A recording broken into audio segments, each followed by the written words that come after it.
네, 안녕하세요. 로열러더 투자전략가 로로스입니다. 자, 2020년 2월 21일 금요일 야간 시황 시작하도록 하겠습니다. 자, 먼저 이제 지금 질병 관련 이슈 쪽이 좀 커지고 있는데 이 부분에 대해서 재정 정책 그리고 혹은 금리 인하 쪽으로 대응 가능성이 높다. 이 중에서 어느 쪽으로 이제 기울지 이 부분에 대해서 간단히 언급드리고요. 그리고 기존에 한번 언급드렸었는데 원격 진로냐 온라인 교육이나 이제 스마트 팩토리나 이런 쪽이 이제 조금 중심으로 이제 이슈가 될 수 있다. 근데 아직까지는 반응이 없었다라고 한 3주 전에 말씀드렸던 것 같은데 이 부분에 대해서 지금 최근에 이슈가 되고 있죠. 그 전까지는 좀 우리나라에는 강력하게 퍼지지 않아서 어떻게 좀 방역이 잘 되는 그런 상황이라서 좀 잠잠해지는가 싶었는데 좀 일이 좀 커지고 있습니다. 그래서 확인해 보고요. 삼성바이오로직스가 기다리던 조정이 드디어 오는 느낌인 것 같습니다. 그래서 같이 보고 가도록 하겠습니다. 자, 다우지수도 조정을 살짝 받았는데 0.44%. 21선 터치하고 여기서 또 강력한 매수가 들어왔네요. 참 미국 시장은 강한 것 같습니다. 그래서 아직 21선도 오늘 추가 하락을 보여야 21선 정도 29,000포인트 21선 정도까지 내려오거나 요거 살짝 이탈하거나 하겠죠. 다우는 굉장히 강한 것 같고요. 나스닥 같은 경우도 이제 IT 쪽이 조금 밀렸네 어쩌네 하는데 그래 봐야 0.67%밖에 안 밀렸어요. 포인트로 치면은 다우나 나스닥이나 좀 많이 밀린 것처럼 보이는데 우리나라보다 지수 자체가 포인트가 높으니까 퍼센트로 보는 게 맞죠. 0.67% 내려와 봐야 어저께 상승한 거 그 부분만큼도 안 되는 거죠. 그러니까 전일만큼. 그러니까 이거는 하락했다고 말할 수가 없는 겁니다. 그냥 숨 고르기 심호흡 한 번 했다 정도로 생각할 수 있는 거죠. 그래서 이 정도 참고 넘어가시고요. 자, 우리나라 증시가 중요한데 중국에서부터 이제 그래도 나름대로 우리나라 방역은 정말 잘한 것 같아요. 과거부터 해서 방역은 참 잘하는 것 같습니다. 우리나라가. 그리고 이제 인구가 좀 밀집돼 있고 땅이 좁다 보니까 유리한 면이 있는데 이번에는 어떤 문제인지는 모두 다 아실 거니까 제가 딱히 더 언급드리지는 않겠습니다. 그래서 좀 안타까운 상황이 됐는데 중국에서 저렇게 크게 퍼진 거는 제가 볼 때는 인재다라고 말씀드렸는데 우리나라도 좀 인재인 것 같아요. 상황은 서로 좀 다릅니다. 네, 그런 모양이 나오면서 우리나라도 이제 증시가 2175포인트에서 아래쪽으로 개파락이 떨어졌죠. 그래도 회복하려는 시도가 나온 것은 다행이고요.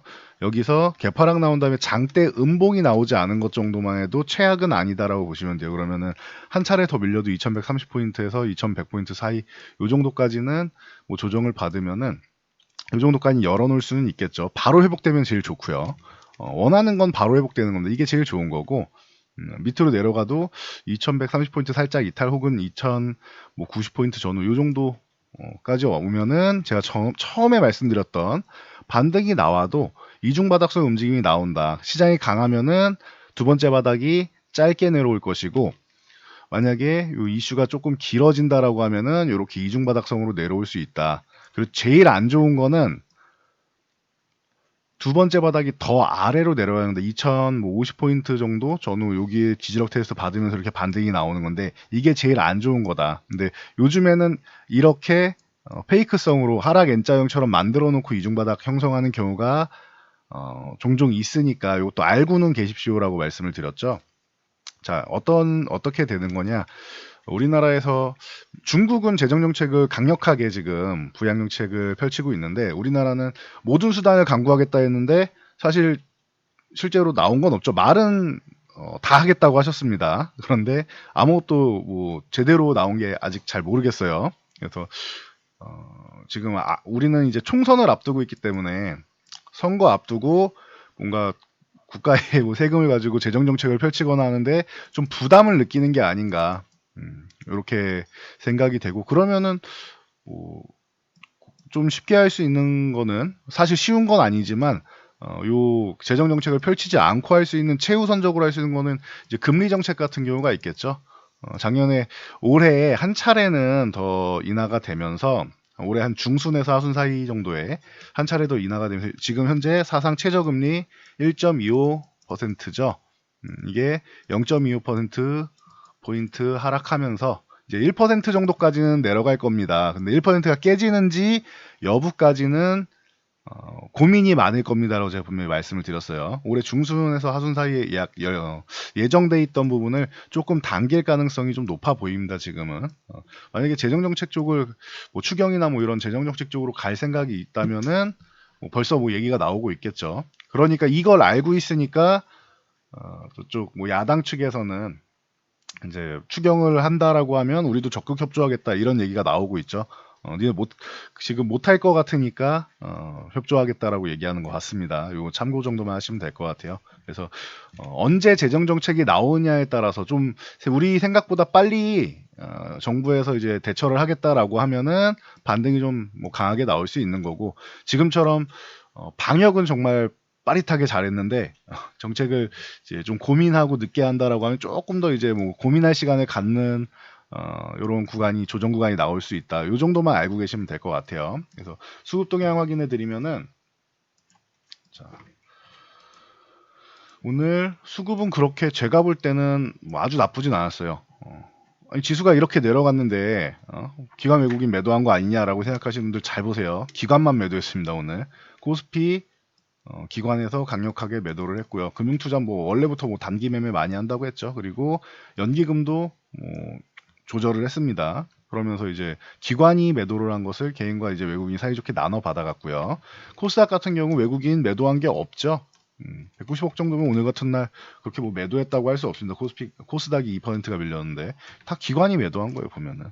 그러니까 오늘은 기관의 투맥선 물량이 나왔다 정도로 보시면 되는 거고요.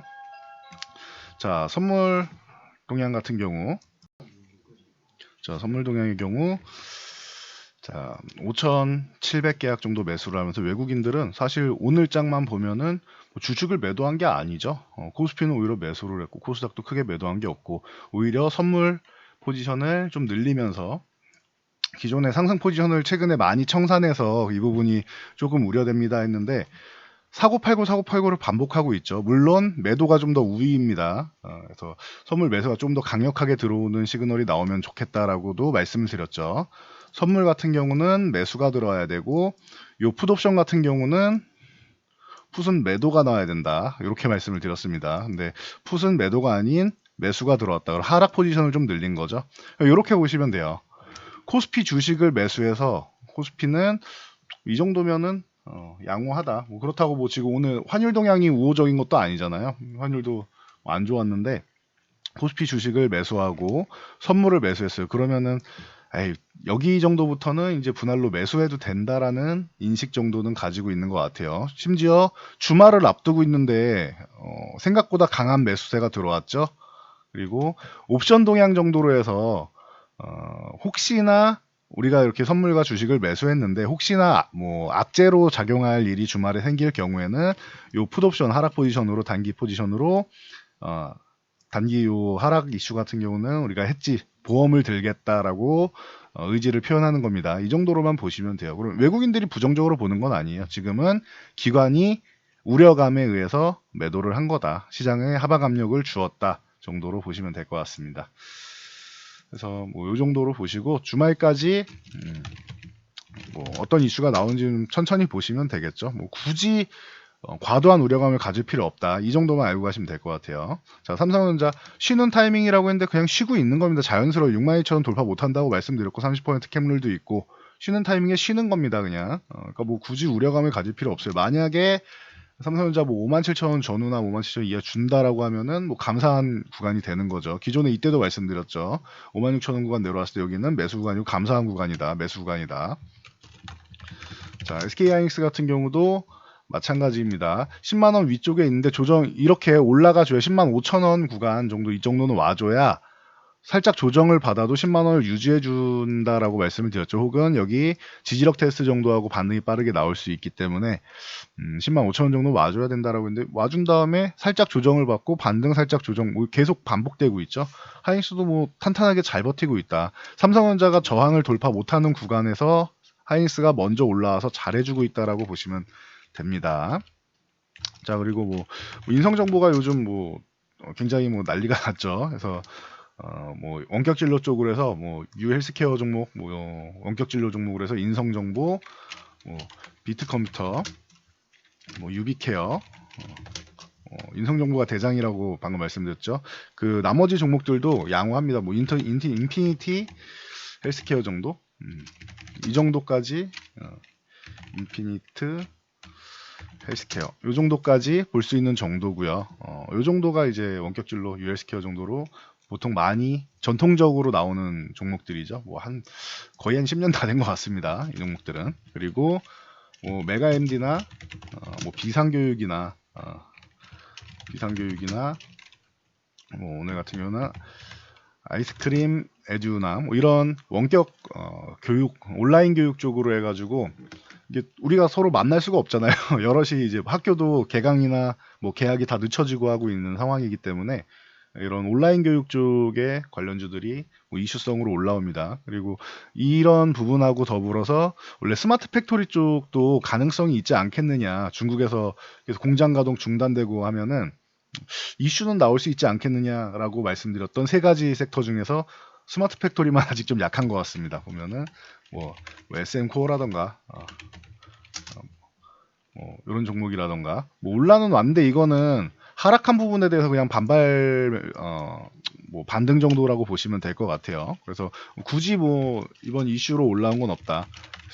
아직 테마나 이런 게 전혀 형성되지 않았죠. RS 오토메이션 이쪽은 스마트 팩토리나 이런 쪽은 아직 형성되지 않았습니다. 이론적으로는 한번 이슈는 될 수 있을 것 같은데 시장에서 반응이 없으니까 반응이 나오지 않는다면은 굳이 매매할 필요는 없어요. 관심 종목 정도에만 넣어놓고 만약에 매수세가 강력하게 들어온다라고 하면 그때 보시는 거지 굳이 미리 들어갈 필요 없습니다. 저 온라인 교육 관련주들이나 원격 진료 같은 경우도 지금 보시면 거의 한 달 지나서 상승한 거잖아요.